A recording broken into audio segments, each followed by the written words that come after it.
धन गुरु नानक।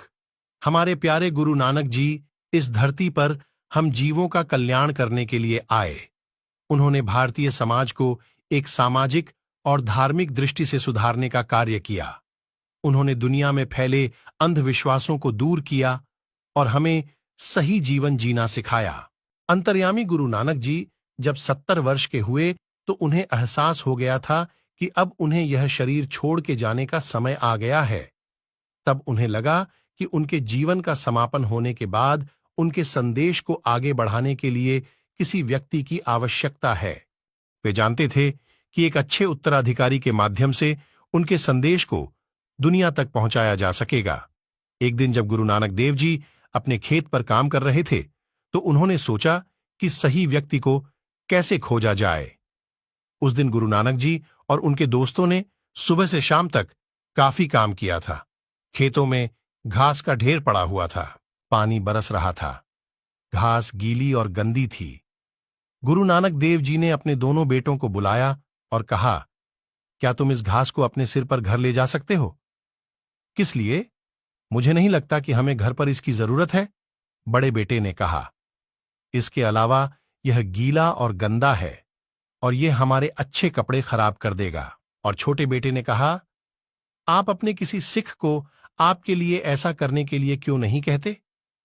तब गुरु नानक जी ने कहा, मेरे सामने सिख और बेटा बराबर हैं। तुम्हें भी किसी और की तरह कड़ी मेहनत करनी चाहिए। तब गुरु नानक जी ने अपने सिखों की ओर देखा। तुरंत भाई लहना जी आगे दौड़ते हुए आए। उन्होंने घास को एक बंडल में बांधा और उसे अपने सिर पर रखा और जितनी तेजी से वो भाग सकते थे वो शहर की ओर भागे।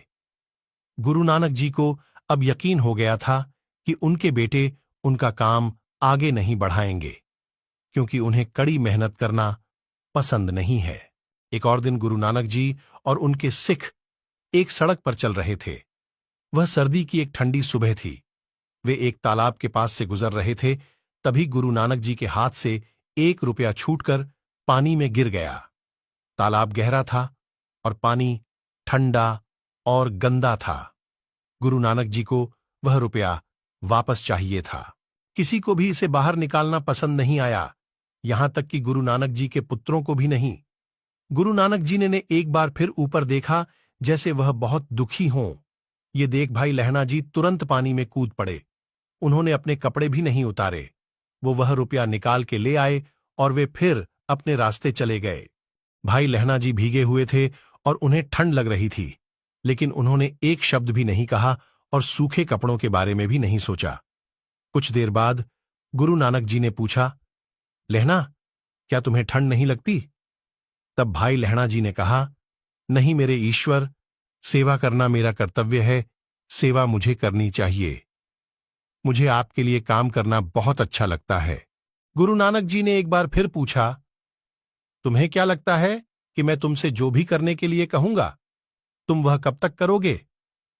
भाई लहना जी ने उत्तर दिया, जब तक मुझ में जीवन है मेरे प्रभु, आपका वचन मधुर है और मेरा कर्तव्य उससे भी मधुर है।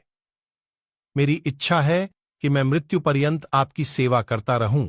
ऐसा ही होगा लहना, तुम मेरे बाद भगवान का कर्तव्य निभाओगे। इतना कहकर गुरु नानक जी ने भाई लहना जी की पीठ थपथपाई और उन्हें साफ और सूखे कपड़े दिए और वे अपने गांव पहुंच गए। उस दिन शाम की प्रार्थना के बाद गुरु नानक जी ने भाई लहना जी को गुरु बनाया और उन्होंने उनका नाम अंगद रखा। धन गुरु अंगद देव जी, धन गुरु नानक। गुरु नानक जी की प्यारी प्यारी साखियां और उपदेशों को सुनने के लिए हमारे चैनल को लाइक और सब्सक्राइब करना ना भूलें। गुरु नानक जी की सुंदर साखियां अपने मित्रों और रिश्तेदारों को भी शेयर कीजिए, ताकि वो भी इन साखियों का आनंद ले सकें। साथ ही साथ बेल आइकन को प्रेस कीजिए ताकि नए वीडियोस के नोटिफिकेशन आपको मिलते रहे। धन गुरु नानक।